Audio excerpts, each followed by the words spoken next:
Good afternoon, everyone. Chris Brecher here with the August 5th market recap. So what's this about? Well, first, this was the thumbnail from yesterday, August rally getting stretched. This is the thumbnail from today. So I'm pretty proud of this one. Go and check this out. Too far from the 9, the rubber band snaps back. And it worked. So let me show you what we're talking about in here. And I try to have simplistic kinds of concepts because to me, the more simplistic, the more likely they are to work. So the first thing is the 9 EMA. Even in this big old uptrend, look how it hugged that 9 until a little blip up, reverted to it. Blip up, revert to it. Blip up, revert to it. Guess what? Way above it, it's starting to revert. Overbought in a resistance zone, and it was down 260 today, the NASDAQ. So just keep that in mind. It doesn't mean any kind of big old crash, but you are overbought at resistance and extended. That's why we were leaning short like a Google. So I showed you a list. Look at that. Overbought at resistance. This was all shown before the opening. That's why we shorted Google. Stock went to the 9 temporarily. Amazing. So if you're wondering what we're talking about, I'll show you. I showed this also. Now, I could put this on a slide. I could put it in a lot of different ways, but I thought I'd just show you in the most simplistic way instead of a fancy slide. These were 36 stocks that were 7% above the moving average. So many of those today went down. So I just want you to know it doesn't mean to blindly short them. Maybe they go even higher, but it does mean to look for the reversal pattern. You got the SanDisk. You have we know with earnings what happened. Right now, it's sold off. It's down 100 points. So go and take Lumentum. Yeah, stock reverse. Look at that.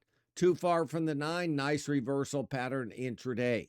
I'm telling you, these things really work. So let's take a real active one. So let's take, let me get it up here. How about Dell? As you see in here, Dell, what happened? To me, it wasn't that far away, number one, but it still reverted.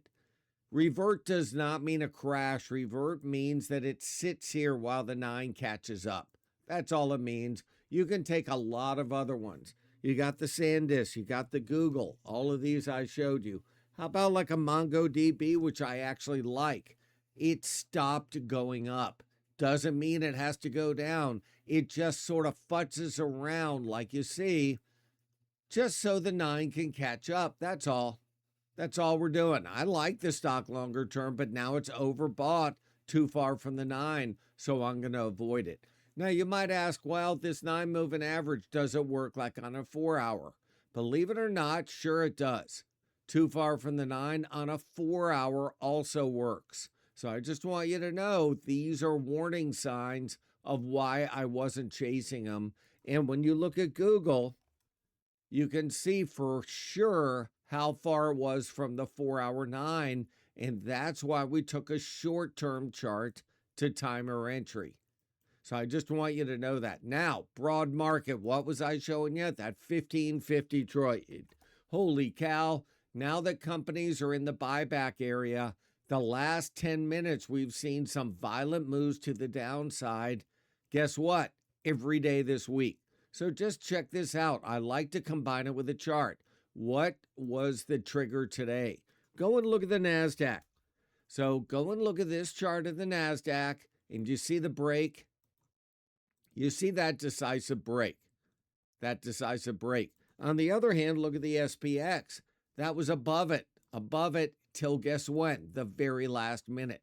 That's why I bought a put. I showed you the put spread. I bought a put here. I covered the short put, and you see what happened on the close. This isn't a one-off. This has been happening a lot. If the NASDAQ was already breaking, then you would think the SPX would. So just keep that in mind, and it's worked really well. The next thing you're going to want to know now, on a daily, is there so many divergences that now we got to take notice. So is the NASDAQ all the way back to here? No, it's had one day down. Big deal. If it was here, and I'll take some moving averages and show you, it's right at the 50. It's above the 20. So the 20 is the blue, the 50 is that. And like I said, it got too far from the 9. How about the ES? Way over the 50, way over the 9, way over the 20. Yep, to me, if the NASDAQ goes all the way back to here, to the 9, to the 20, and well under the 50, it's more likely the ES will do the same. But like I showed with other stuff in here, and I showed this on the Sunday night video, in August, you have a habit of going up because of buybacks. It's late August when the buyback blackouts start again. Reason? October 14th is usually the beginning of earnings season. 35 days prior is the end of August. So we've seen this in midterms many years back. I even went to 1998 for everyone. And just keep in mind, even with the internet mania, in that period, with the midterms, market sold off. That doesn't mean tomorrow, but it does mean you're too extended at the moment. I wouldn't be surprised to see some back in and filling. So just keep that in mind for the next couple of days. Russell, what's it doing? It's trying to revert back to the 9. Dow, still way up in the stratosphere. If the NASDAQ goes down and goes into this zone, because it is overbought, if it goes down to here, in fact, I'll put a 4-hour, it's more dramatic. Resistance zone, still, it's a little overbought. But if it gets down in this zone, I would think the Dow finally has a twerk at least down to here, another 1,000 points.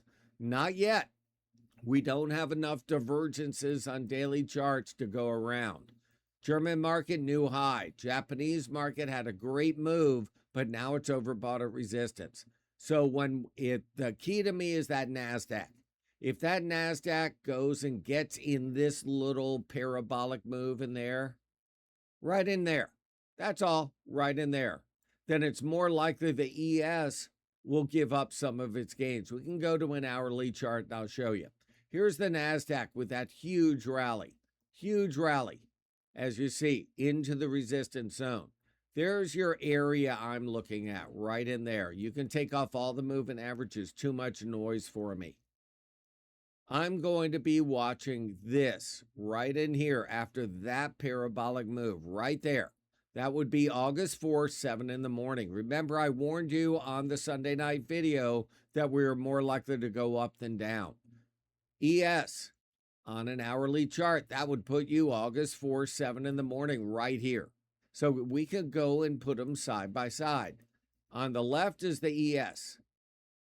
There's on the right's the NASDAQ.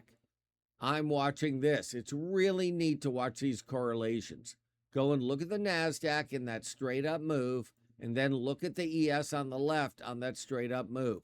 That is August 4th at 7 in the morning. This isn't there yet, so it doesn't mean anything. But if you see another 300-point move down, forget about the moving averages. Like I said, we're looking at price and time right now. If we see this come back to this area, then it's more likely this on the left is going to come back to these areas. That's about 100 points. We're not yet there yet. I'm using the NASDAQ as my tell. So take care. Have a great night. Like I said, our track record has been really good in here. Let's keep it going tomorrow. Take care.